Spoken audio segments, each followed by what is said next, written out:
مرحبا بكم في أخبار الملاعب، المصدر الأول لكل ما هو جديد في عالم الرياضة.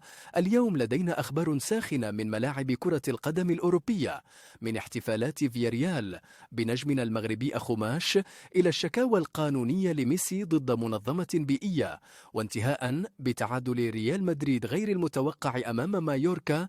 ترقبوا كل التفاصيل المثيرة في نشرتنا اليوم، ولا تنسوا الاشتراك ليصلكم كل جديد. محاور النشرة الإخبارية. احتفال فياريال بالمغرب أخوماش، تفاصيل الاحتفالات بتتويج اللاعبين وتكريم أخوماش. شكاية ميسي ضد منظمة بيئية، خلفية القضية وردود الفعل حول مطالبته بتعويض مالي كبير. تعادل ريال مدريد أمام مايوركا، تحليل الأداء وتفاصيل المباراة التي خيبت آمال الجماهير. تفاصيل النشرة. احتفال فياريال بالمغربي أخوماش. فياريال يحتفي بالدولي المغربي إلياس أخوماش عقب فوزه بالميدالية البرونزية مع المنتخب الأولمبي المغربي. تقديم التذكارات للاعبي فياريال وأتلتيكو مدريد المتوجين بذهبية الألعاب الأولمبية. أخوماش يشارك كبديل في المباراة التي انتهت بالتعادل 2-2.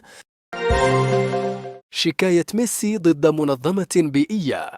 ليونيل ميسي يتهم منظمة فوتورو فيجيتال بتخريب واجهة قصره في إيبيزا، يطالب بتعويض مالي قدره 50,000 يورو.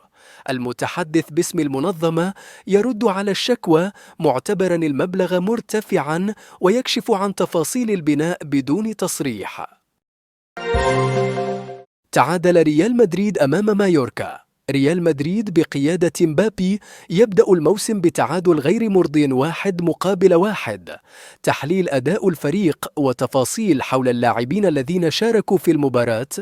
تصريحات المدرب كارلو أنشيلوتي حول أسباب التعادل وخطة الفريق للمباريات القادمة. افتتح البرازيلي رودريغو التسجيل لريال مدريد في الدقيقة 13 بعد تمريرة رائعة من فينيسيوس جونيور. هذا الهدف أبرز الأداء الهجومي الجيد للفريق في بداية المباراة. بعد هدف رودريغو تمكن فيدات موريكي من تسجيل هدف التعادل لمايوركا في الدقيقة 53. هذا الهدف كان نتيجة لثغرات في الدفاع الرينيال وعدم التوازن بين الخطوط. أظهر ريال مدريد بعض الضعف في التوازن الدفاعي، مما سمح لمايوركا بالضغط والاقتراب من مرمى كورتوا في أكثر من مناسبة. بالرغم من الأداء الهجومي الجيد، كان هناك نقص في السيطرة على المباراة. لعب مبابي أول مبارياته في الدوري الإسباني مع ريال مدريد. قدم أداء متماسكا، لكنه لم يكن قادرا على تغيير مجرى المباراة بشكل كبير. توقعات كبيرة كانت عليه، خاصة بعد أدائه الرائع في مباراة كأس السوبر الأوروبية. فينيسيوس جونيور قدم أداء مميزا بتقديم تمريرة رائعة لرودريغو، لكنه لم يكن فعالا بما فيه الكفاية في الشوط الثاني. تألق كورتوا في العديد من التصديات الهامة، لكنه لم يكن قادرا على منع هدف التعادل. أظهر الدفاع بعض الضعف، خاصة في مواجهة الهجمات المرتدة لمايوركا، مما أثر على توازن الفريق. تصريحات المدرب كارلو أنشيلوتي عن التعادل.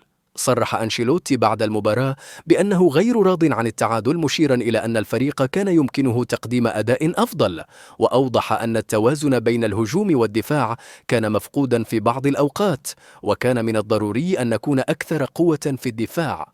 عن الأداء الهجومي، أضاف أنشيلوتي أن الفريق كان هجوميا للغاية، لكن التوازن الدفاعي هو جزء أساسي من الأداء الجيد، وأكد أن الفريق بحاجة إلى تحسين أدائه الدفاعي لتعزيز النتائج في المباريات القادمة.